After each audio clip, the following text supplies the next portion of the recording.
Panchayat vote আসন্ন, প্রচারে ঝড় তুলেছেন শাসক থেকে বিরোধীরা। রাজ্য জুড়ে দফায় দফায় চলছে অশান্তি। কোথাও ভোট মানে উৎসব, আবার কোথাও ভোট মানে আতঙ্ক। চলছে কেন্দ্রীয় বাহিনীর টহলদারি। 8ই জুলাই পঞ্চায়েত ভোট। পঞ্চায়েত ভোটের প্রস্তুতি চলছে জোর কদমে।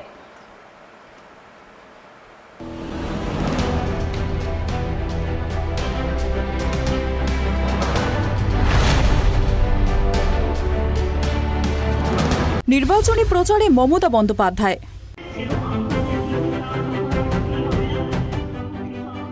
নির্বাচনী প্রচারে বেরিয়ে চোট পেয়েছেন তৃণমূল সুপ্রিমো মমতা বন্দ্যোপাধ্যায়। এখনও পুরোপুরি সুস্থ হয়ে ওঠেননি তিনি, কিন্তু সামনেই পঞ্চায়েত নির্বাচন, তাই এবার ভার্চুয়ালি মাধ্যমে নির্বাচনী প্রচার শুরু করলেন তিনি। আজ দুবরাজপুরে ভার্চুয়ালি মাধ্যমেই নির্বাচনী প্রচার সারলেন মমতা বন্দ্যোপাধ্যায়। দুবরাজপুরে প্রচার সভায় ফোনে ভাষণ দিলেন মুখ্যমন্ত্রী। এদিন রাজ্য সরকারের একাধিক উন্নয়নমূলক প্রকল্পের কথা তুলে ধরেন তিনি। পাশাপাশি নিশানা করলেন কেন্দ্রীয় সরকারকে। আমরা বলছি, আমরা যে টাকাটা দিচ্ছি রাজ্য সরকার, সেই টাকাটাই চালটা আপনারা দিন। কারণ আমাকে 50 লক্ষ মেট্রিক টন চাল কৃষকদের থেকে আমি কিনি। কৃষকদের থেকে কেনা মানে কৃষকদের চালটাও বিক্রি হয়ে গেল, টাকাটারও নিরাপত্তা হলো, জীবনেরও নিরাপত্তা হলো। কৃষক ভাতা আমরা দিচ্ছি। কৃষক বন্ধু কেউ মারা গেলে কৃষকদের আমরা 2 লক্ষ টাকা দিই। এছাড়াও 10,000 টাকা করে আমরা কৃষক ভাতা দিচ্ছি। আমরা লক্ষ্মীশ্রী দিচ্ছি। আমরা সংখ্যালঘু ভাই বোনদের জন্য ঐক্যশ্রী স্কলারশিপ শুধু নয়, মনে রাখবেন 97% 17% ওবিসির মধ্যে সংখ্যালঘু ভাই বোনেরা ঢুকে গেছে। আজকে হাজার হাজার সংখ্যালঘু ছেলেমেয়েরা, তারা doctor, engineer, WBS, WBCS, WBSPS তারা তৈরি হয়েছে এবং তারা উচ্চশিক্ষায় শিক্ষার্থী হয়েছে। সংখ্যালঘুদের জন্য, ওবিসিদের জন্য যে প্রোগ্রাম ছিল তাদের টাকা দেয়া স্কলারশিপ, কেন্দ্রীয় সরকার সে টাকাও বন্ধ করে দিয়েছে। সে টাকাও আমরা নতুন করে চালু করেছি মেধাশ্রী প্রকল্প দিয়ে। যেটা এখনো পাচ্ছেন না তারা সরাসরি মুখ্যমন্ত্রীতে বা দুয়ারে সরকারে বা আপনারা বিডিওদের কাছে জমা দেবেন। জমা দিলে এই টাকাটা আপনারা পাবেন। ঐক্যশ্রী স্কলারশিপও কেন্দ্রীয় সরকার নামে মাত্র দেয়ই না, প্রায় সবটাই আমাদের দিতে হয়। আমাদের সরকার অনেক বেরিয়াল গ্রাউন্ড তৈরি করেছে, অনেক শ্মশান তৈরি করেছে, অনেক জহর থান তৈরি করেছে, অনেক মাঝি থান তৈরি করেছে। আমি জানি কিছু কিছু মানুষ, আদিবাসী ভাই বোনদের জায়গা সম্পত্তি অনেক কিছু আগে নিয়ম ছিল না, ফটাফট দখল করে নিতেন, কিনে নিতেন ধনী লোকেরা। আমরা সেই জন্য কি করেছি, আমরা আদিবাসীদের জন্য আইন করেছি যে আদিবাসীদের সম্পদ কিনে নেওয়া যাবে না, আদিবাসীদের জমি দখল করা যাবে না, এবং আদিবাসীদের প্রত্যেককে 60 বছর বয়স হলে আমরা পেনশন দিই। এবং আদিবাসী ছেলে মেয়েরা পড়াশোনা করছে, তাদের জন্য তাদের জমস্থান অনেক বাড়িয়ে দেওয়া হয়েছে, মাঝির খানেও পাট্টা দেওয়া হয়েছে, ফরেস্ট পাট্টাও দেওয়া হয়েছে, তপশিলি জাতির জন্য করা হয়েছে। এমন কোনো জাতি নেই যা করা হয় না।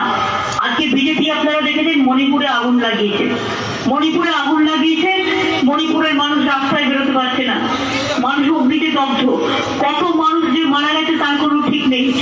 ওরা মণিপুরে জাতি দাঙ্গা করেছে, একটা জাতির সাথে আরেকটা জাতির লাগিয়ে দিয়েছে। যেমন এখানে আদিবাসী ভার্সেস কুর্মি করার চেষ্টা করছে, যেমন এখানে ওদের পকেটে পড়ে আছে কামতাপুরি থেকে শুরু করে কামতাপুরি রাজবংশী ভাষার সাথে বাংলা ভাষা সাথে পার্থক্য করার চেষ্টা করছে, আর বড় বড় ভাষণ দিচ্ছে। এগুলো বিজেপি সব করাচ্ছে।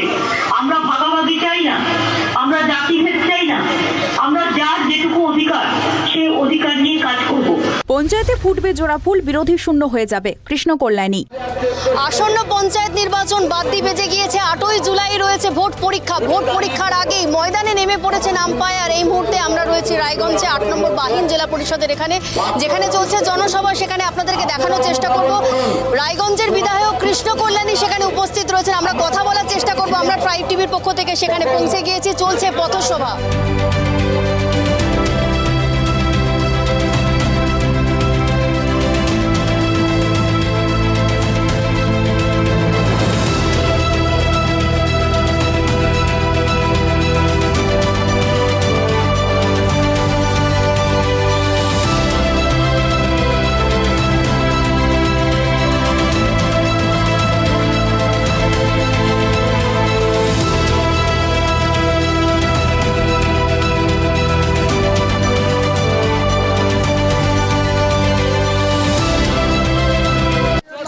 পরীক্ষা সামনে এসেই গেল। 8ই জুলাই নির্ঘণ্ট হয়েছে ভোট পরীক্ষা। তার আগেই দেখুন ময়দানে জাঙ্গিয়ে নেমেছেন আম্পায়ার এবং তার খেলোয়াড়রা রয়েছেন। কতটা প্রস্তুত খেলোয়াড় রাজনীতির ময়দানে খেলতে, আমরা কথা বলবো কৃষ্ণ কল্যাণের সঙ্গে। আম্পায়ারিং করতে নেমেছেন খেলোয়াড় কতটা প্রস্তুত? আম্পায়ারিং করতে নেমেছেন খেলোয়াড় কতটা প্রস্তুত? খেলোয়াড় প্রস্তুত আছে, আর খেলোয়াড়কে কোচিং খুব ভালো দেওয়া হয়েছে। হ্যাঁ, তো খেলোয়াড় এখন খুব ভালোভাবে দৌড়চ্ছে। ওয়ানডে ম্যাচে কি মনে হচ্ছে মানুষের রায় কোন দিকে? মানে ওয়ান সাইডেড গেম আছে। হ্যাঁ, ক্লিন সুইপ আছে তৃণমূল কংগ্রেসের। মনে হচ্ছে না যে বিরোধী একটা চাপা টেনশন দিচ্ছে? বিরোধীতে দেখতেই পাচ্ছি না তো। আমার তো মনে হয় এই বাহিনী অঞ্চলে বিরোধী শূন্য হয়ে যাবে। এই যে কিছুক্ষণ আগে আপনি পথসভা করলেন, সেখানেও বললেন যে বিরোধী শূন্যতার কথা বলছেন, তার মানে আপনার সামনে টাফেস্ট লড়াই আপনি একা, মানে তৃণমূল কংগ্রেস? না না, তৃণমূল কংগ্রেস যেটা উন্নয়ন করেছে, মমতা ব্যানার্জি 74টা যে প্রকল্প চালু করেছে, সাধারণ লোক মানে খুবই খুশি, আর সাধারণ লোকের হৃদয়ে মমতা ব্যানার্জি বিরাজ করছে। সকাল সন্ধে করছেন প্রচার, মানুষের রায় কোন দিকে কি মনে হয়? মানুষের অ্যাবসলিউটলি তৃণমূল কংগ্রেসের দিকে। আপনারা শুনলেন আশাবাদী রায়গঞ্জের বিধায়ক কৃষ্ণ কল্যাণী, তিনি বলছেন বিরোধী শূন্য রাজনীতির কথা বলছেন। তিনি টাফেস্ট লড়াই দেখছেন না, তিনি একটাই কথা বলছেন এবং 100% আশাবাদী যে আসন্ন পঞ্চায়েত নির্বাচনে যে ফল, রায়গঞ্জে ফুটবে ঘাস, অর্থাৎ রায়গঞ্জ থাকবে তৃণমূলের দখলে। আমরা দেখাবো আপনাদের সেই ফলাফল, তার জন্য আপনাদের দেখতে হবে ট্রাইব টিভি।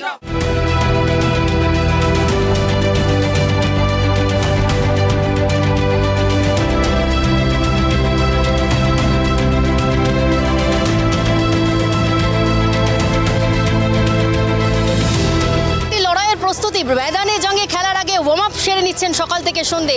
ইতিমধ্যেই আমরা রয়েছে 8 নম্বর বাহিন অঞ্চলের এখানে, যেখানে রায়গঞ্জের বিধায়ক কৃষ্ণ কল্যাণীর তত্ত্বাবধানে সারাদিন ব্যাপী চলছে সেই প্রচার এবং ইতিমধ্যেই তিনি জানিয়েছেন আমাদের ক্যামেরার মুখোমুখি হয়ে 100% আশাবাদী যে রায়গঞ্জ থাকছে তৃণমূলের দখলে। আমরা রয়েছে সেই ফলাফল দেখার জন্য। আগামী 11ই জুলাই কার কোর্টে যাচ্ছে বল? ক্যামেরায় আনন্দ সরকারের সঙ্গে জয়শ্রী গুড়ের রিপোর্ট, রায়গঞ্জ ট্রাইব টিভি। নির্বাচনী প্রচারে সুকান্ত মজুমদার।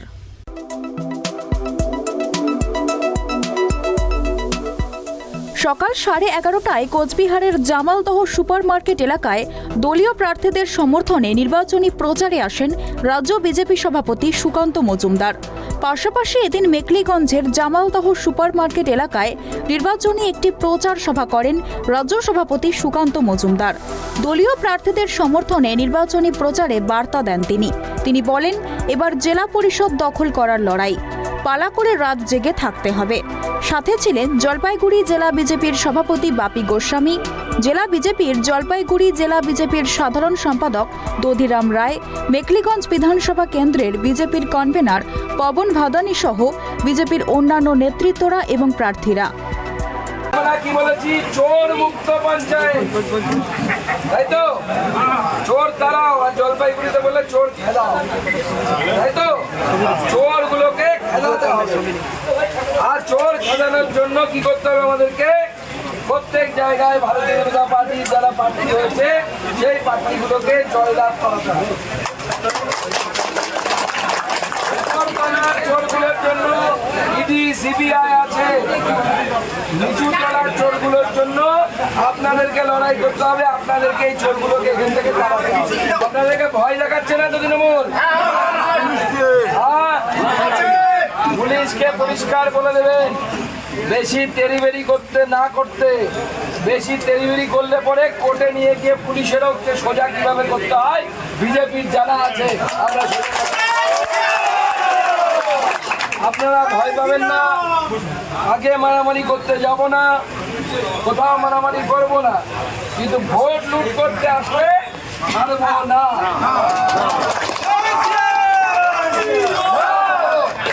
শেষ পর্যন্ত বুথ ছাড়া যাবে না, গণনা কেন্দ্র ছাড়া যাবে না। আমরা আগে কি করতাম, এবার জেলা পরিষদ দখল করার লড়াই তো রাত্রি 2টা বাজুক, পরের দিন হয়ে যাক, পালা করে পালি করে আমাদেরকে রাত জেগে ওখানে থাকতে হবে, ঝান্ডা নিতে হবে, আর ঝান্ডার নিচে বড় বড় ডান্ডা নিতে হবে। এই ঝান্ডা এবং ডান্ডা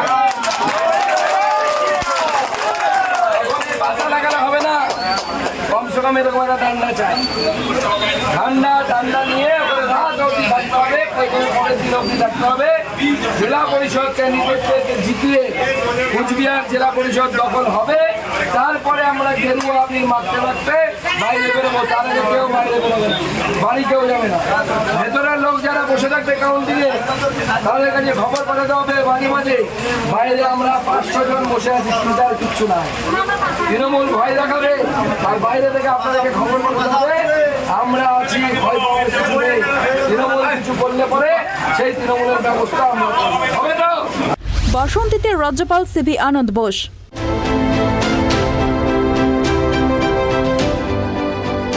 ভোটের আগে অ্যাকশন মুডে রাজ্যপাল। সোমবার সকাল 11:30 নাগাদ রাজ্যপাল পৌঁছে যান বাসন্তীর গাগরামারি গ্রামে। সেখানে গত কয়েকদিন ধরে তৃণমূল এবং নির্দলের মধ্যে অশান্তি লেগে রয়েছে। আক্রান্ত হয়েছেন বেশ কয়েকজন। সেই সমস্ত সন্ত্রাস কবলিত এলাকায় সাধারণ মানুষদের সাথে কথা বলেন তিনি। বাসন্তীর নিহত যুব তৃণমূল কর্মী জাহিরুল মোল্লার পরিবারের সাথেও দেখা করার কথা রাজ্যপালের।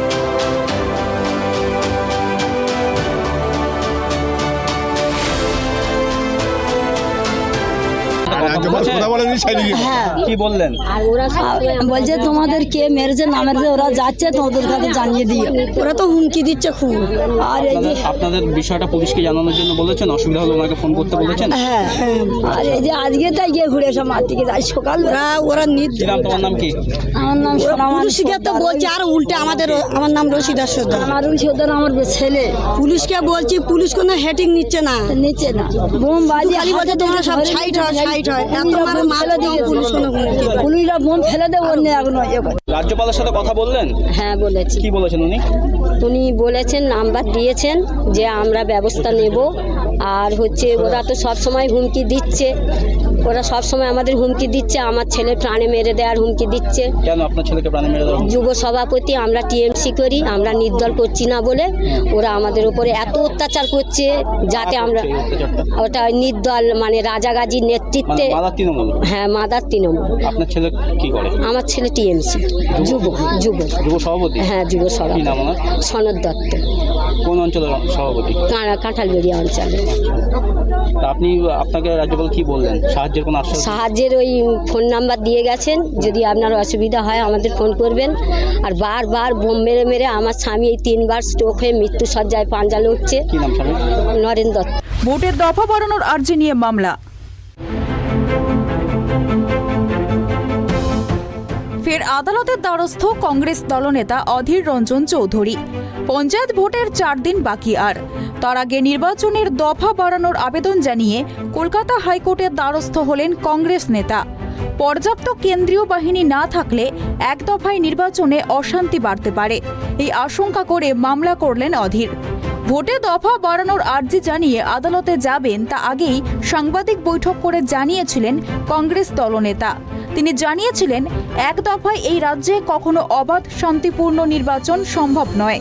পাশাপাশি নির্বাচন কমিশনের নিরপেক্ষতা নিয়েও প্রশ্ন তুলেছিলেন তিনি। অধীর বলেন, এক দফায় নির্বাচন অবাধ শান্তিপূর্ণ হতে পারে না, তাই দফা বাড়ানোর আবেদন জানিয়ে কংগ্রেস সোমবার আদালতে যাচ্ছে। মনোনয়ন পর্ব থেকে শুরু করে প্রচার পর্যন্ত নিত্যদিন অশান্তির খবর প্রকাশ্যে এসেছে, আর তার মধ্যেই বোমা উদ্ধার যেমন হচ্ছে, সামনে আসছে মৃত্যুর খবরও। অধীরের বক্তব্য, মুর্শিদাবাদ, দক্ষিণ 24 পরগনার মতো জেলাগুলিতে বিরোধী দলের কর্মীরা নিত্যদিন আহত হচ্ছেন। ফলে ভোটের দিন শান্তিপূর্ণ নির্বাচন আদৌ সম্ভব কিনা প্রশ্ন তুলে প্রধান বিচারপতি টি.এ. শিবজ্ঞানমের ডিভিশন বেঞ্চে দৃষ্টি আকর্ষণ করছেন কংগ্রেস দলনেতা। দ্রুত শুনানির আবেদন জানিয়েছেন তিনি। মঙ্গলবার শুনানির সম্ভাবনা। তবে একা অধীর নন, দফা বাড়ানোর আর্জি জানিয়েছেন আইএসএফও। আদালতে গিয়েছে তারা। মামলা দায়েরের হুমকিও দিয়েছিলেন রাজ্যের বিরোধী দলনেতা শুভেন্দু অধিকারীও। Bureau report, tribe TV. পঞ্চায়েতে কি জোট বাঁধল কংগ্রেস ও বিজেপি? ত্রিস্তর পঞ্চায়েত নির্বাচনে মুর্শিদাবাদের কান্দিতে জোটবদ্ধ হয়ে ভোট লড়ছে কংগ্রেস ও বিজেপি। একই দেওয়ালের এক প্রান্তে লেখা রয়েছে বিজেপি প্রার্থীর নাম এবং মাথায় লেখা রয়েছে জোট প্রার্থী। দেওয়ালের আরেক প্রান্তে লেখা জেলা পরিষদের আসনে প্রতিদ্বন্দ্বিকারী কংগ্রেস মনোনীত প্রার্থীর নাম। রীতিমতো শোরগোল ফেলেছে যশোহরি আনুখা 1 নম্বর গ্রাম পঞ্চায়েতে। প্রশ্ন তুলছে সাধারণ মানুষ, যেখানে দু দলের কেন্দ্রীয় ও রাজ্য নেতৃত্বরা একে অপরের বিরুদ্ধে গলা ফাটাচ্ছে, সেখানে কান্দি মহকুমার ঘোষবাটি গ্রামে ভোট প্রচারে গ্রাম পঞ্চায়েত, পঞ্চায়েত সমিতির আসনে বিজেপি প্রার্থীদের নির্বাচিত করার পাশাপাশি জেলা পরিষদের আসনে কংগ্রেসের হাত শক্ত করার আবেদন সাধারণ মানুষের কাছে। ভোট প্রচারের এই দেওয়াল লিখনে চাঞ্চল্য ছড়িয়েছে এলাকায়। এ বিষয়ে কংগ্রেসের কান্দি টাউন সংখ্যালঘু সভাপতি অ্যাডভোকেট হাবিব জানিয়েছেন, এটা বিরোধীদের চক্রান্ত, এমন কোনো বিষয় হয়নি। তৃণমূলের লোকেরা কংগ্রেস দলকে বদনাম করার চেষ্টা করছে, ষড়যন্ত্র করা হচ্ছে। দরকারে দলের পক্ষ থেকে মামলা দায়ের করা হবে, জানার জন্য কে বা কারা বিষয়টি করেছে। পুরো তৃণমূলরা এটা পুরো চক্রান্ত ষড়যন্ত্র করার চেষ্টা করছে। হ্যাঁ, এরকম কোনো আমাদের ঘটনা নেই। হ্যাঁ, এই ব্যাপারে আমি শুনলাম, যাক আমরা এটা যদি এফআইআর করবো যে কারা এটা করছে। এটা তৃণমূল আর বিজেপি মিলে চক্রান্ত করার চেষ্টা করছে। কংগ্রেসকে এটা মানে অপবাদ দেওয়ার চেষ্টা করছে। এটা তৃণমূলের এটা কোনো কাজ সাথে।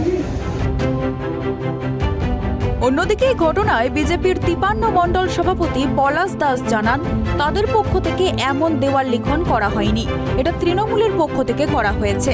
বিজেপি এত ভোট পাচ্ছে, তাতে তারা ভয় পেয়ে এরকম চক্রান্ত করছে। কংগ্রেসের সঙ্গে বিজেপির কোনো জোট হয়নি, তারা যৌথভাবে কোনো প্রচারও করছে না। বিজেপি একাই লড়বে এবং জিতে দেখাবে যশোহরি আনুখা গ্রাম পঞ্চায়েতে। যৌথভাবে কোনো প্রচার হচ্ছে না, আমরা লড়ছি। বড় যশোর আনুকা ওয়ানে আমরা বিজেপি সম্পূর্ণভাবে প্রার্থী দিয়েছি এবং তৃণমূলকে হারানোর জন্য যতদূর চেষ্টা করা ততদূর আমরা করছি। যে কয়লা চোর, বালি চোর, চাকরি চোর সরকারকে আমরা আমাদের অঞ্চলে রাখছি না। কান্দি বিধানসভার মধ্যে যশোর আনুকা ওয়ান দেখিয়ে দেবে যে বিজেপি একাই সংখ্যাগরিষ্ঠভাবে অঞ্চল করতে পারে। প্রচারটাতে আমাদের পার্টির সঙ্গে কোনো হাত নাই। ওটা বিরোধী দলের কোনো নেতা হয়তো আমাদেরকে নামটা খারাপ করার জন্য দেখছি, এখানে অনেক রকম মুশকিল আছে, অনেক চেষ্টা করছি টাকা দিয়ে ভোট কেনা, কিন্তু পারছি না। তার জন্য ওরা বিরোধী কাছে, আমাদের বিজেপির কাছে পাত্তা না পেয়ে এগুলো প্রচার করছি। এখানে আমাদের বিজেপির কোনো হাত নেই। না, ওখানে আমাদের কোনো হাত নেই। আমাদের প্রার্থী বাচ্চু রাজবংশ ওখানে দাঁড়িয়েছে, ও 100% জিতবে। আমাদের আলাদা প্রচার, আমার দেওয়া লেখা আলাদা, সবই আলাদা। এখন কেউ হয়তো ওখানকার তৃণমূল ভয় পেয়ে একচেটিয়া বিজেপি ভোট হচ্ছে বলে ভয় পেয়ে ওরা এই প্রচারটা করছে। এমনিতেই বলা হয় বিজেপির বি টিম হয়ে কাজ করে কংগ্রেস। সেই জায়গায় দাঁড়িয়ে এমন একটা দেওয়াল লিখনে সাধারণ মানুষের মধ্যেও সাড়া ফেলেছে। ঘটনার সত্যতা যাচাই যদিও এখনো করা হয়নি দুই দলের পক্ষ থেকে, তবে আদপে এটা নিজ নিজ দলের পক্ষ থেকে দেওয়াল লিখন করা হয়েছে নাকি এর পেছনে রয়েছে অন্য কোনো গল্প, সেটাই দেখার বিষয়। মুর্শিদাবাদ থেকে সাগর মণ্ডলের রিপোর্ট, ট্রাইব টিভি। তৃণমূল বিধায়কের উপস্থিতিতেই কংগ্রেস কর্মীকে গুলি। ভোট যত এগিয়ে আসছে ততই যেন অশান্তি আরও বাড়ছে।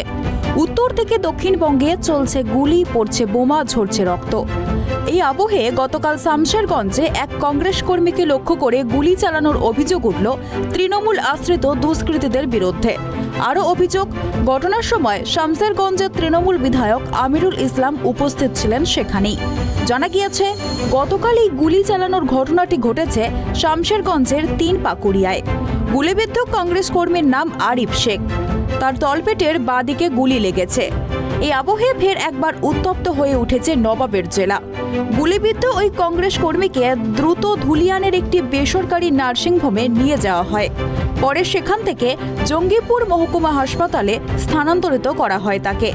জানা গিয়েছে, রবিবার রাত 8:30 নাগাদ প্রচার সেরে ফিরছিলেন মুর্শিদাবাদের 4 নম্বর জেলা পরিষদের আসনের কংগ্রেস প্রার্থী আনারুল হক। সে একই সময় সেই রাস্তার উল্টো দিক দিয়ে আসছিলেন শামশেরগঞ্জের বিধায়ক। অভিযোগ, বিনা প্ররোচনায় কংগ্রেস প্রার্থীকে লক্ষ্য করে গুলি ছোড়েন বিধায়ক। তবে আনারুলের গায়ে গুলি লাগেনি, তার সঙ্গে থাকা কংগ্রেস কর্মী আরিফ গুলিবিদ্ধ হন। এদিকে তৃণমূল বিধায়কের উপস্থিতিতে এ হেন ঘটনা ঘটায় তার গ্রেপ্তারের দাবিতে সরব হয়েছে হাত শিবির। যদিও এই গোটা ঘটনার সঙ্গে যুক্ত থাকার অভিযোগ অস্বীকার করেছেন আমিরুল ইসলাম। শামশেরগঞ্জের বিধায়কের পাল্টা অভিযোগ, তার উপরই হামলা চালানোর চেষ্টা হয়েছিল। তার দাবি, দলীয় কর্মসূচি শেষ করে তিনি ফিরছিলেন, সেই সময় নাকি দুষ্কৃতীরা তার উপর হামলা চালায়, এমনকি গুলিও চালানো হয় তাকে লক্ষ্য করে। কংগ্রেসের অভিযোগকে অপপ্রচার বলে আখ্যা দিয়েছেন তৃণমূল বিধায়ক। এদিন গুলিবিদ্ধ কংগ্রেস কর্মীকে মুর্শিদাবাদ মেডিকেল কলেজ হাসপাতালে দেখতে গেলেন প্রদেশ কংগ্রেস সভাপতি অধীর রঞ্জন চৌধুরী। এই ঘটনার পরিপ্রেক্ষিতে অধীর রঞ্জন চৌধুরী কটাক্ষের সুরে বলেন, পায়ের তলার মাটি হারানোর ভয়ে গায়ের জোরে ভোট লুটের চেষ্টা করছে তৃণমূল। পাশাপাশি তিনি দাবি করেছেন, একজন বিধায়কের সামনে গুলি চালিয়েছে দলের গুন্ডা বাহিনী, এখনো পর্যন্ত কাউকে গ্রেপ্তার করা হয়নি। বাংলায় এই পঞ্চায়েত নির্বাচনে সর্বতোভাবে পুলিশের মদতে ভোট লুটের চেষ্টা চালাচ্ছে তৃণমূল, এটা তার জলজ্যান্ত প্রমাণ। একটা তরতাজা যুবক ছেলেকে আজকে তৃণমূলের এমএলএ গুলি করছে, এর থেকে দুর্ভাগ্যের কিছু হতে পারে না, আশঙ্কারও কিছু হতে পারে না। তৃণমূল হারমাদদের উপরে কি ভরসা হারিয়ে ফেলছে, তার জন্য নিজেরাই গুলি চালাতে আরম্ভ করেছে নেতারা। আগামী দিনে কি এই দৃশ্য দেখতে হবে আমাদের পশ্চিমবঙ্গে, যে মমতা ব্যানার্জির খোকাবাবু নিজের রামদা নিয়ে বেরিয়ে গেল বিরোধীদেরকে খুন করতে? অবাক লাগছে, অদ্ভুত লাগছে এবং আমরা শঙ্কিত হচ্ছি। যদি জনপ্রতিনিধি বিধায়ক সে নিজে গুলি চালায়, পুলিশ যদি চুপ করে থাকে, যুবক যদি গুলি খেয়ে মৃত্যুর সঙ্গে পাঞ্জা লড়ে, সেই বাংলার পঞ্চায়েত নির্বাচনকে কেন্দ্র করে, তাহলে আমরা কোথায় দাঁড়িয়ে আছি বোঝার চেষ্টা করুন। ডাক্তারদের সঙ্গে কথা বলেছি, ডাক্তাররা বলছে ভারতী বেটা, অর্থাৎ মেরুদণ্ডের কোনো একটা জায়গায় এখনও পর্যন্ত একটা গুলি আটকে আছে, সেটাকে যদি এখন বার করতে চেষ্টা করা হয় তাহলে রোগীর জীবনের সংকট আসতে পারে। কংগ্রেস কর্মী গুলিবিদ্ধ হওয়ার ঘটনায় শামশেরগঞ্জ থানা ঘেরাও করে বিক্ষোভ জাতীয় কংগ্রেসের। সোমবার দুপুরে থানার সামনে অবস্থান বিক্ষোভ করেন কংগ্রেস কর্মী সমর্থকরা। চলে দফায় দফায় স্লোগান। বিক্ষোভে উত্তাল হয়ে ওঠে পরিস্থিতি। এদিন উপস্থিত ছিলেন প্রদেশ কংগ্রেসের মুখপাত্র কৌস্তব বাগচি, দক্ষিণ মালদা লোকসভা কেন্দ্রের সাংসদ আবু হাশেম খান চৌধুরী, শামশেরগঞ্জ ব্লক কংগ্রেস সভাপতি ইমাম শেখ, 4 নম্বর জেলা পরিষদের কংগ্রেস প্রার্থী আনারুল হক বিপ্লব সহ অন্যান্য নেতৃবৃন্দ। আমাদের স্পেসিফিক কমপ্লেন, আমিরুল ইসলাম গুলি করেছে আমাদের কংগ্রেস কর্মীকে। আমিরুল ইসলাম সহ 4 জন এবং অন্যান্যদের বিরুদ্ধে আমরা স্পেসিফিক কমপ্লেন দায়ের করেছি। পুলিশের ইমিডিয়েট উচিত ছিল এফআইআর নাম্বার দেওয়া, এফআইআর রেজিস্টার করা, সেটা এখন অবধি ওরা করেনি। কি আইনে কোথায় কি আছে কথা বলা, এটা আমরা জানি না। আমরা এর ভেতরে এটা বলে এসেছি, যতক্ষণ অবধি না স্পেসিফিক এফআইআর রেজিস্টার হচ্ছে, কংগ্রেস কর্মীরা এই থানার সামনে থেকে নড়বে না। এফআইআর রেজিস্ট্রেশন হয়ে গেলেই কংগ্রেস কর্মীরা চলে যাবে। অবস্থান এখন অবধি শান্তিপূর্ণ থাকবে। আমরা যতক্ষণ অবধি এফআইআর না হচ্ছে, কংগ্রেস কর্মীরা এখানে শান্তিপূর্ণ অবস্থান করবে। পুলিশ কমপ্লেনটা নিয়ে তারা ঊর্ধ্বতন কর্তৃপক্ষের সাথে কথা বলবে। আইনের কোথায় এর আছে আমরা জানি না, কি কথা বলবে ভগবান জানে। কিন্তু আমরা এফআইআর যতক্ষণ না রেজিস্ট্রেশন হচ্ছে, এখান থেকে কংগ্রেস কর্মীরা উঠবে। এফআইআর আজকে না দিলে কি হবে? আন্দোলন হবে, এখানে কেউ ঢুকতে বেরোতে পারবে না, এটাই হবে। আর কি হবে? সেই দিকেও যাবে, এখানে ডালুবাবু সিদ্ধান্ত নেবেন। পরবর্তী জায়গায় ডালুবাবু আছেন, আমাদের প্রদেশ কংগ্রেস সভাপতি অধীরবাবু আছেন, তাদের দিকে আমরা তাকিয়ে আছি সিদ্ধান্তের জন্য। যদিও এই ঘটনাকে ঘিরে রাস্তায় নামে কংগ্রেস কর্মীরা। রাতেই শামশেরগঞ্জের পুরনো ডাকবাংলোর সামনে রাস্তা অবরোধ করেন কংগ্রেস কর্মীরা। থানা ঘেরাও করে বিক্ষোভ দেখান তারা। পরিস্থিতি নিয়ন্ত্রণে রাখতে বিক্ষোভস্থলে বিশাল পুলিশ বাহিনী মোতায়েন করা হয়। এর আগে মনোনয়নের শেষ দিনে তৃণমূলের অঞ্চল সভাপতিকে পিটিয়ে গুলি করে খুনের অভিযোগ উঠেছিল। নবগ্রামের সেই ঘটনায় কংগ্রেস কর্মী, তৃণমূলের প্রার্থী সহ 4 জন আহতও হয়েছিলেন। আর ভোটের মাত্র 1 সপ্তাহ আগে ফের একবার রক্ত ঝরল মুর্শিদাবাদে। শেষ পাওয়া খবর অনুযায়ী জানা গিয়েছে, এই ঘটনায় গ্রেপ্তার হয়েছেন এক তৃণমূল নেতা। পুলিশ সূত্রে খবর, ধৃতের নাম আশরাফুল হক। তিনি শামশেরগঞ্জের 3 পাকুড়িয়া অঞ্চলের 84 নম্বর বুথের তৃণমূল সভাপতি। কংগ্রেস অবশ্যই ঘটনায় শামশেরগঞ্জের তৃণমূল বিধায়ক আমিরুল ইসলামকে গ্রেপ্তারের দাবি জানিয়েছে। মুর্শিদাবাদ থেকে বিনয় সরকারের রিপোর্ট, ট্রাইব টিভি। প্রচারে না বেরোনোর হুমকি চিঠি কংগ্রেস প্রার্থীকে। পঞ্চায়েত ভোটের দিন ঘোষণার পর থেকেই রাজ্যে নানা প্রান্ত থেকে অশান্তির খবর এসেছে। মনোনয়ন জমা দেওয়াকে কেন্দ্র করে দফায় দফায় উত্তপ্ত হয়ে উঠেছে ভাঙড়, ক্যানিংয়ের মতো এলাকা। অনেক বোমাও উদ্ধার হয়েছে বিভিন্ন জেলা থেকে। কিন্তু এবার শাসক দলের বিরুদ্ধে প্রচারে না বেরোনোর হুমকিও চিঠি দেওয়া হলো আমডাঙ্গায় কংগ্রেস প্রার্থী জনাব আলী সর্দারকে। এ ঘটনার পর শাসক দলকে তীব্র কটাক্ষ করেছেন কংগ্রেস। শাসক দলের এহেন কর্মকাণ্ডের ফলে হুঁশিয়ারির স্তরে শাসক দলকে সতর্ক করে দিলেন যুব কংগ্রেস রাজ্য সম্পাদক নীলাভ বন্দ্যোপাধ্যায়। আমি প্রতিনিধি করছি করার পরে আজকে সকালে আমার একটা মুদিখানার দোকান আছে, শাটার করলাম। আমি একটা চিঠি পেলাম, এই চিঠিতে লেখা আছে টিএমসির বিরুদ্ধে প্রচার করছো আর নির্দলের হয়ে ভোট চাচ্ছ, হাসানের বিরুদ্ধে প্রচার করছো, কবরে ঢুকিয়ে দেবো, সাবধানে থেকো। তাই আমি পুলিশ এবং নির্বাচন কমিশনার কাছে আর্জি জানাচ্ছি, দৃষ্টি আকর্ষণ করছি, বিষয়টা আপনারা চিন্তা ভাবনা করে ব্যবস্থা নেবেন। আমডাঙ্গা ব্লকের অন্তর্গত 6 নম্বর পঞ্চায়েত সমিতির প্রার্থী জনাব আলী সরকারের দোকানে আউলসিটি মোড়ে, সেখানে যেভাবে তৃণমূলের পক্ষ থেকে হুমকি চিঠি দেওয়া হলো, সেখানে দাঁড়িয়ে আমি পরিষ্কার করছি আমাদের কংগ্রেসের একটা প্রার্থীরও যদি এই জেলায় কোনো ক্ষতি হয়ে থাকে বা কোনো রকম কোনো ক্ষতি করার চেষ্টা তৃণমূল দলের পক্ষ থেকে করা হয়, তাহলে কিন্তু আমরা পুলিশ প্রশাসন এবং নির্বাচন কমিশনকে ছেড়ে কথা বলবো না। কারণ পুলিশ প্রশাসন এবং নির্বাচন কমিশনের দায়িত্ব প্রতিটি প্রার্থীর সুরক্ষার ব্যবস্থা করা, এবং এই ঘটনার পুলিশের তদন্ত করা উচিত যে কারা তৃণমূলের এই ধরনের হুমকি চিঠি দিচ্ছে, কারা খুন করার সরাসরি হুমকি দিচ্ছে। আইএসএফ থেকে তৃণমূলে 6 প্রার্থী। মাঝে আর 5 দিন, 8ই জুলাই পঞ্চায়েত ভোট, মনোনয়ন পর্বও মিটেছে। এরই মধ্যে শিবির বদল 6 প্রার্থীর। ইন্ডিয়ান সেকুলার ফ্রন্ট বা আইএসএফ থেকে তৃণমূলে যোগ দিলেন তারা। চন্দ্রকোনার তৃণমূল বিধায়ক অরূপ ধারার হাত ধরে এই দলবদল হয় বলে দাবি শাসক শিবিরের। চন্দ্রকোনা 2 নম্বর ব্লকের কৃষ্ণপুর, রবিবার সেখানেই এই ভোল বদলের ছবি দেখা যায়।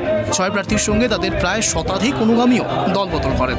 কৃষ্ণপুর অঞ্চল কার্যালয়ে নতুনদের হাতে তৃণমূলের পতাকা তুলে দেওয়া হয়। এই যোগদান নিয়ে দিনভর নাটকীয় পরিস্থিতি তৈরি হয় বলে স্থানীয় সূত্রে খবর। যদিও এ নিয়ে আইএসএফ বিধায়ক নওশাদ সিদ্দিকী বলেন এখনও এ সংক্রান্ত কোনো খবর তার কাছে নেই। চন্দ্রকোনা কৃষ্ণপুরে সকাল থেকে তৃণমূল আইএসএফ এর মধ্যে গোলমাল চলছিল বলে অভিযোগ। অন্তত 10 জন আহত হন সেই ঘটনায়। ভোটের মুখে উত্তপ্ত হয়ে ওঠে এলাকা। বিশাল পুলিশ বাহিনী পৌঁছয় পরিস্থিতি সামাল দিতে। সেই এলাকাতেই রবিবার বদলে যায় ছবি। কৃষ্ণপুরে ভগবন্তপুর 1 নম্বর অঞ্চল তৃণমূল অফিসে হাজির হন এলাকার বিধায়ক ও ব্লক সভাপতি। এরপর সেখানে সিপিএম ও আইএসএফ এর 6 প্রার্থী গিয়েও একে একে হাজির হন। তারপরই তাদের হাতে তুলে দেওয়া হয় তৃণমূলের পতাকা। অরূপ ধারা বলেন, আমাদের কৃষ্ণপুর শান্তিপ্রিয় এলাকা, এখানে কোনো অশান্তি আমরা চাই না। সকালে ছোট একটা ঘটনা ঘটলেও সার্বিক উন্নয়নের স্বার্থে এবং এলাকার শান্তির স্বার্থে এলাকায় যারা ভুল বুঝে আইএসএফ করতে গিয়েছিল স্বেচ্ছায় তৃণমূলে যোগ দিল। আমি অঞ্চল অফিসে আসার পর একে একে আসেন। সকলে বলেন তৃণমূলের পতাকা হাতে তুলে নেবেন। পঞ্চায়েত সমিতির 1 জন, গ্রাম পঞ্চায়েতের 5 জন প্রার্থী যোগ দিলেন। সার্বিক উন্নয়নের স্বার্থে এবং এলাকার শান্তির স্বার্থে এলাকায় যারা ভুল বুঝে আইএসএফ করতে গিয়েছিল তারা আবার স্বেচ্ছায় তৃণমূল কংগ্রেসে জয়েন করেছে। তাদেরকে কেউ জোর করেও নয়, তারা আমি তো এখানে অঞ্চল অফিসে এসে বসার পরেতেই ওরা নিজেরাই আস্তে আস্তে এসে সবাই এলাকার যতজন আইএসএফ কর্মী ছিল সকলেই এখানে এসে উপস্থিত হয়েছে। সকলেই তারা স্বেচ্ছায় বলছে যে আমাদেরকে আপনারা পতাকা দেন, আমরা তৃণমূল কংগ্রেস করতে চাই, আমরা আইএসএফ করতে চাইনি। আমি তাদেরকে জিজ্ঞাসা করলাম, কেন গো, তোমরা তো আইএসএফ করতে গিয়েছিল, তোমাদেরকে তো আমরা কখনোই বাধা দিইনি। তারা বলছে, না দাদা, আমরা তৃণমূল কংগ্রেসটাকেই করতে চাই, আমরা মমতা ব্যানার্জিকে ভালোবাসি, আমরা মমতা ব্যানার্জির উন্নয়নটা আমরা দেখতে পাচ্ছি, আমরা জন্ম থেকে মৃত্যু পর্যন্ত আমরা সমস্ত প্রকল্পের মাধ্যমে আমরা সুরক্ষিত আছি। সুতরাং আমরা চন্দ্রকোনাকে কেন অশান্ত করতে যাব, কৃষ্ণপুরকে কেন আমরা অশান্ত করতে যাব? আমাদেরকে ভুল বোঝানো হচ্ছিল সিপিএমের মদতে, সিপিএমের প্রলোভনে ওরা আইএসএফে গিয়েছিল, স্বেচ্ছায় আবার ওরা ফিরে এসছে। অন্যদিকে তৃণমূলে যোগ দেওয়া আইএসএফ প্রার্থী নাজিরা বিবি বলেন, আমরা আগে তৃণমূল করতাম, ভুল বুঝে অন্য দলের প্রার্থী হয়েছিলাম, ভুল বুঝতে পেরে আমরা আজ ফিরে এসেছি। আমরা তৃণমূলেই ছিলাম, তৃণমূলেই কাজ করছিলাম, দিদি সব কিছু দিয়েছে আর করছে, কিন্তু তোমরা নিজেরা বুঝতে পেরে আমরা আইএসএফ থেকে বুঝতে পারলাম যে কোনো কিছু হচ্ছে নি। হ্যাঁ, তার জায়গায় যেমন আমরা ছিলাম সেই রকমই স্বাভাবিক হয়েই থাকতে চাই। আমরা হচ্ছে দিদিকেই ভোট দিতে চাই। সেটা দাঁড়িয়েছিলাম যে নিজেদের একটা ভুল ধারণা ধরে দাঁড়িয়ে গেছিলাম। সামনে ভোট হচ্ছে যেটা আগে থেকে করে আসছি সেটাই করব। যেমন আপনি আইএসএফের প্রার্থী হয়েও আপনি ভোটটা তৃণমূলকে দেবেন। যদিও প্রার্থীদের এহেন যোগদান প্রসঙ্গে সিপিআইএম এর তরফ থেকে আদালতে যাওয়ার হুঁশিয়ারি দেওয়া হয়েছে, তবে সমগ্র বিষয়টি নিয়ে প্রশ্ন উঠতে শুরু করেছে যে সকাল থেকে যারা তৃণমূলের সঙ্গে লড়াই করে আহত হলো তারা হঠাৎ সন্ধ্যায় যোগদান করলো কেন? এটা থেকে কি স্পষ্ট যে আগে তৃণমূলের বিধায়ক দেওয়া হুঁশিয়ারি কৃষ্ণপুর এলাকায় কোনো বিরোধী দলের পতাকা থাকবে না সেই বক্তব্যেরই প্রতিফলন আজকের এই যোগদান? পশ্চিম মেদিনীপুর থেকে Shubho Chakraborty report, tribe TV. Karim Chowdhury সমর্থিত নির্দল প্রার্থীদের ফের তৃণমূলে যোগদান। করিম চৌধুরী সমর্থিত নির্দল প্রার্থীরা ফের তৃণমূল কংগ্রেসে যোগদান করল। এদিন ইসলামপুর ব্লকের আগডিমাটি খুন্তি গ্রাম পঞ্চায়েতের 1 জন ও মাটিকুন্ডা 2 নম্বর গ্রাম পঞ্চায়েত থেকে 3 জন নির্দল প্রার্থীরা ফের তৃণমূলে যোগদান করেন। মোট 4 জন নির্দল প্রার্থীরা ফের তৃণমূল কংগ্রেসে যোগদান করেন। কিছুদিন ধরে তৃণমূলের সভাগুলি থেকে দলের নেতৃত্বরা নির্দলদের দলে ফিরে আসার জন্য অনুরোধ করছিলেন। নির্বাচনের আগে তৃণমূলে ফিরে না আসলে তাদের দলে নেওয়া হবে না এমনটা হুঁশিয়ারিও দেওয়া হয়েছিল। সেই মতোই নির্বাচনের আগে ফের তৃণমূলে যোগদান করল ইসলামপুরের বিধায়ক আব্দুল করিম চৌধুরীর সমর্থিত নির্দল প্রার্থীরা। যোগদানকারীদের হাতে তৃণমূলের দলীয় পতাকা তুলে দেন ইসলামপুরের তৃণমূল কংগ্রেসের ব্লক সভাপতি জাকির হোসেন। যোগদানকারী জানিয়েছেন দলের কিছু ভুল বোঝাবুঝির জন্য তারা নির্দলের হয়ে দাঁড়িয়েছিলেন। এদিন তারা আবার তৃণমূল কংগ্রেসে যোগদান করেন। এখন নির্বাচনে তৃণমূলের হয়ে কাজ করবেন বলে যোগদানকারীরা জানিয়েছেন। আশ্রম সংসদ থেকে এরা নির্দল হয়ে দাঁড়িয়েছিলেন, কিন্তু এরা তৃণমূলের একনিষ্ঠ কর্মী। আবেগে টিকিট না পাওয়ার কারণে বলুন বা কিছু নেতার ভুল পথে পরিচালনার কারণে বলুন, এরা নির্বাচনে দাঁড়িয়ে গেছিল। আজকে ওরা উপলব্ধি করেছে এবং অনুভব করেছে যে আমরা মমতা ব্যানার্জির সৈনিক, আমরা অভিষেক ব্যানার্জির সৈনিক, আমরা তৃণমূলকে ছেড়ে দূরে থাকতে পারবো না। ওরা ইচ্ছা প্রকাশ করেছে পুনরায় দলের নিষ্ঠাবান কর্মী হিসাবে কাজ করার। তাই আমি ইসলামপুর ব্লক তৃণমূলের সভাপতি হিসাবে তাদেরকে দলের সম্মানের সহিত গ্রহণ করছি। কিছু আমাদের দলের মধ্যে হয়তো আমাদের মধ্যে কিছু কালাকালি ছিল, সেই জন্য আমরা 2 পার্ট হয়ে গেছিলাম, কিন্তু এখন আমার সেইটা মিটে গেছে। এখন আমরা তৃণমূল হয়ে কাজ করব, মমতার দিকে কাজ করব, আমরা সঠিকভাবে ওই পথেই যাব। আমাদের দল তো অনেক বড়, তৃণমূল দলের মধ্যে সবাই আমরা কর্মী আছি, সবারই ইচ্ছা থাকে যে আমি টিকিট পেলে ভালো হয়। সবারই একটা মানুষের চাহিদা আছে যে আমরা যাতে সমাজের সেবা করতে পারি, কিন্তু সবাইকে তো আর দল টিকিট দিতে পারে না। এর মধ্যে আপনারা দেখছেন যে নবজোয়ার হয়েছে, কিছু মানুষের নাম ওখান থেকে উঠে এসেছে। এই করে যেহেতু এত বড় দলের মধ্যে সবাইকে টিকিট দেয়, কিছু মানুষ টিএমসি থেকে ওরা নমিনেশন করেছিল, যেহেতু টিকিট পায়নি তারা আবার নির্দল থেকে সিম্বল নিয়েছিল। কিন্তু দিদিকে যে ভালোবাসে তারা তো দিদিকে ছাড়া থাকতে পারবে না, সেই জন্য আবার ওরা বলছে না দিদিকে ছাড়া আমরা থাকতে পারবো না। অন্য দলে গিয়ে ওদের যে যন্ত্রণা ব্যথা ছিল ওটা ওরা আজকে শেষ করে দিয়ে আবার আমাদের তৃণমূলে, ওরা তো তৃণমূলই করে, আবার আমাদের সঙ্গে কাজ করবে। পঞ্চায়েত ভোটের মুখে রাজ্যে ফের বিজেপি কর্মীর রহস্য মৃত্যু। সবংয়ের পর পুরুলিয়া পঞ্চায়েত নির্বাচনের আগে ফের রাজ্যে বিজেপি কর্মীর রহস্য মৃত্যু। নির্বাচনে প্রচারে বেরিয়ে একদিন নিখোঁজ থাকার পর বিজেপি কর্মীর থেতলানো দেহ উদ্ধার ঘিরে চাঞ্চল্য। পুলিশ জানিয়েছে মৃতের নাম বঙ্কিম হাসদা, বয়স 48 বছর। তিনি পুরুলিয়ার বড় থানার কেন্দুটি গ্রামের বাসিন্দা। বিজেপির 102 নম্বর বুথের সাধারণ সম্পাদক বলে বিজেপি নেতৃত্বের দাবি। রবিবার সকালে নির্বাচনী প্রচারে বেরিয়ে ওই বিজেপি কর্মী নিখোঁজ হয়ে যায়।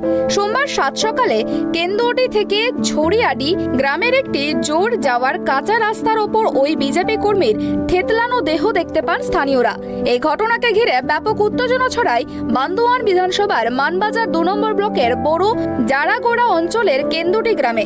বিজেপির বান্দোয়ান 3 নম্বর মণ্ডল সভাপতি কৃত্তিবাস মাহাতো বলেন, বঙ্কিম আমাদের একনিষ্ঠ কর্মী ছিলেন, ষড়যন্ত্র করে তাকে খুন করা হয়েছে। পুলিশ কুকুর এনে সঠিক তদন্ত করে দোষীদের গ্রেপ্তার করতে হবে। ঘটনাস্থলে স্নিপার ডগ না আসলে দেহ তুলতে দেওয়া হবে না বলে সাফ দাবি বিজেপি নেতার। সমস্ত পুরুলিয়াবাসীকে আশ্বাস দিয়েছিল পুলিশ প্রশাসন, আর পরের পর একের পর এক পুরুলিয়া মানুষের খুন হচ্ছে। আমরা তীব্র নিন্দা করি, এটা যতদূর যাওয়ার আছে আমরা যাব। আসল যে আছে তার পিছনে যারা করেছে চক্রান্তকারী, যারা মারেছে তারাও জেলের পিছনে যাবে, আর যারা গোটা চক্রান্ত করেছে মাথা যায় তাদেরকেও ছেড়ে কথা বলবো না। আমরা যাচ্ছি উচ্চস্তরীয় তদন্তর দাবি করব, এবং যদি সরাসরি যদি দাবি মানা হয় তো ভালো, নাহলে কোর্টের মাধ্যমে এখানে উচ্চস্তরীয় নির্বাচন তদন্তর ব্যবস্থা। আজকে অভিষেক বন্দ্যোপাধ্যায় এসছেন বাঘমুন্ডি, তার আগে এরকম একটা ঘটনা কি বলবেন? দেখুন, উনি যখনই এখানে আসেন তো কিছু না কিছু ঘটনা ঘটে। নবজোয়ার যখন এসেছিলেন তখন জৈন মন্দিরের বহুমূল্য মূর্তি চুরি হয়েছিল। আজকে এখানে এসে যদি অঘটন ঘটলো, এটা তো পুরুলিয়া জেলার মানুষের বুঝে যাওয়া উচিত। কোন পুরুলিয়া পা রাখলে কোনো না কোনো অঘটন পুরুলিয়া ঘটে, তো এখানে ওনার যে দল আছে তাকে কি করা যায়। অন্যদিকে দলীয় কর্মীদের আরও দাবি, 2021 সালে বিধানসভা নির্বাচনের সময় তৃণমূলের প্রচার গাড়িতে হামলার অভিযোগে 3 জনকে মিথ্যে মামলায় পুলিশ ফাঁসিয়েছিল। সেই 3 অভিযুক্তদের মধ্যে বঙ্কিম হাসদার নামও ছিল।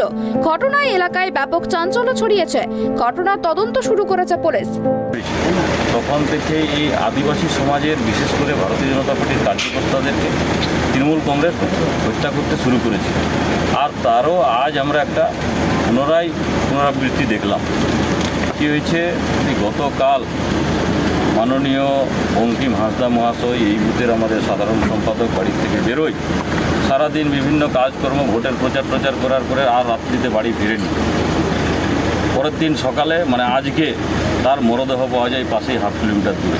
খবর পাওয়ার সঙ্গে সঙ্গেই আমাদের ন্যাশনাল সেক্রেটারি, রাঁচির মাননীয় মেয়র আশা দিদি এখানে ছুটে আসেন, আশা লাকড়া মহাশয়া, সঙ্গে আছেন আমাদের জেলা সভাপতি ভারতীয় জনতা পার্টির বিবেক রাঙ্গা মহাশয় এবং বাকি কার্যকর্তারা। আমিও সঙ্গে সঙ্গে চলে আসি। আসার পরে এখানে খবর পাই কি গত বিধানসভা নির্বাচনের সময় তৃণমূল কংগ্রেসের গুন্ডা বাহিনী তাকে হুমকি দেয়, তার নামে মিথ্যা মামলা করে, এবং কালো নাকি এখানের স্থানীয় কার্যকর্তাদেরকে তৃণমূল কংগ্রেসের গুন্ডা বাহিনী হুমকি দেয় মারার জন্য। লিখিতভাবে অভিযোগও করেছে থানাতে, কোনো পদক্ষেপ নেয়নি পুলিশ, কারণ পুলিশেই তো এটার সঙ্গে জড়িত ইনডাইরেক্টভাবে। আজকে আমরা দেখছি তার মরদেহকে জর্জবস্তি নিয়ে গেছে, যে সব প্রমাণ ছিল লোপাট করার তারা চেষ্টা করেছে। তার যে নাবালক ছেলে ক্লাস 9-এ পড়ে, তাকেও নাকি পুলিশ জবরদস্তি তুলে নিয়ে গেছে। তার মায়ের এই অভিযোগ, বাড়ির লোকের অভিযোগ হচ্ছে এই পুলিশ এবং এই প্রশাসনের যে তদন্তে একদমই বিশ্বাস নয়। আর এবং আমরা দলীয় ভাবো, আমি নিজেও, আমরা সিবিআই তদন্ত চাই। সিবিআই তদন্ত হলে জলের জল দুধের দুধ হয়ে যাবে। পুরুলিয়া থেকে অমিত মাহাতোর রিপোর্ট, ট্রাইব টিভি।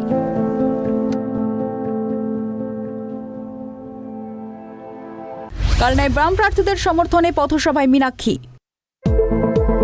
পূর্ব বর্ধমান জেলার কালনার নিভুজি এলাকায় ত্রিস্তর পঞ্চায়েত নির্বাচনে বাম প্রার্থীদের সমর্থনে পথসভা করতে এদিন সোমবার হাজির হলেন ডিওয়াইএফআই এর রাজ্য সম্পাদিকা মীনাক্ষী মুখার্জি। এদিন তিনি বলেন, বামফ্রন্ট সরকারের আমলে জনগণকে 18 বছর বয়সে তাদের ভোট দেওয়ার অধিকার দেওয়া হয়েছিল, আর এই সরকারের আমলে একটা দেশি অস্ত্র বা 12টা দানা তুলে দেওয়া হচ্ছে। একই সঙ্গে শুভেন্দু অধিকারীকেও তীব্র কটাক্ষ করেন তিনি। কি অবস্থা বলুন, পঞ্চায়েতের ভোট হবে, 100 দিনের টাকা ফেরত আসবে কিনা, আবাস যোজনার ঘর হবে কিনা, ওই সব বাদে কে একটা চুরি করলো তাকে ইডি ডাকবে, সে কি করবে তার নিয়ে কথা বলতে হবে।